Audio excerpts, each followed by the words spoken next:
Lottie slapped Billy's head so hard Francis thought he heard the boy's brains rattle. "They'll skin you. They'll make a tobacco pouch out of you and let the coyotes have the rest. Now keep walking. If we don't keep moving, they'll be on us like dogs, won't they, Francis? On us just like dogs." Lottie loved to talk, would talk all the time if she had the chance. Seemed to have been talking since Francis had found her in that wagon. Lottie would explain every little detail of every little part of every little thing she was talking about, so that not a single aspect of it was missed, and she sometimes drove Francis over the edge. Now, as Billy started moving again, Francis picked up the pace, pushed them as hard as they could stand it, and then harder, and Lottie didn't have breath left to speak. Dawn brought the sun, and the sun brought heat. Francis and the children were bareheaded, and the sun quickly went to work on them. Billy wanted to complain, especially as the morning progressed and there was no water, and the sun rose higher and became hotter.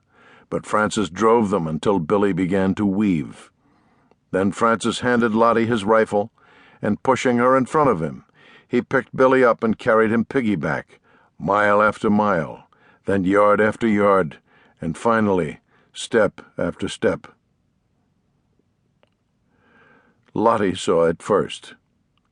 "There," she said. "See the spot?" Francis was near dead with exhaustion. He had hardly slept at all for the 2 nights before, and had been used roughly by the Comancheros in the bargain. He was close to the breaking point as he said, "What spot?" "There. No, more to the right, on the horizon. It's trees, I'm sure of it, a stand of trees." They had seen many mirages, images of trees and water that were not there, but Francis looked where she was pointing and saw it instantly. He stopped and set Billy down. The boy was asleep, and he collapsed in a heap, still sleeping. "You're right. Trees, and trees mean water." He turned and studied the horizon. He hadn't been able to look up when carrying Billy, and he was shocked now to see a plume of dust off to the west and south. It was at least 15 miles away, against some hills in the distance. It was so far away that it seemed tiny, but Francis knew it was probably caused by riders, many riders. Lottie saw him staring. Could it be buffalo? She watched the dust. A small herd? Not here, Francis thought. Not here in this dust and heat with no grass and no water. Buffalo wouldn't be that stupid. Sure, it's buffalo. You're lying, she sighed. I can tell when you're lying to me, Francis Tucket. It's them, isn't it? Francis said nothing, but his mind was racing. So the riders were heading back eastward. But why would they be coming back so soon? Had they caught and killed Grimes already? If so, they'd be looking for the children. Or had they given up the chase? Or just seen Grimes and found that he was alone and turned back, still looking for the children? Well, Francis had his rifle. He was ready.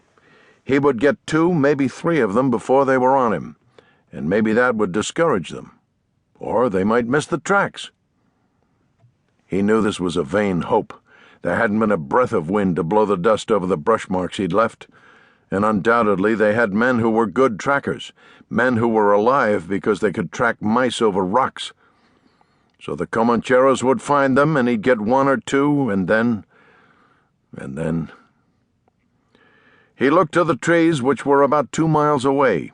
He could carry Billy there. They could get to the trees in time. Then what? The riders would keep coming back until they came to the place where Francis and the children had turned off, about 9 miles back. They would see the marks and turn and start north. 9 miles. The horses would be tired, but they would make 10 miles an hour. They had to ride maybe 20 miles back to the turn, and then 9 or 10 miles north after the children. He let the figures work through his tired brain. Maybe 4 hours, but more likely 3. The riders would be on them in 3 hours. Francis and Billy and Lottie would need an hour to make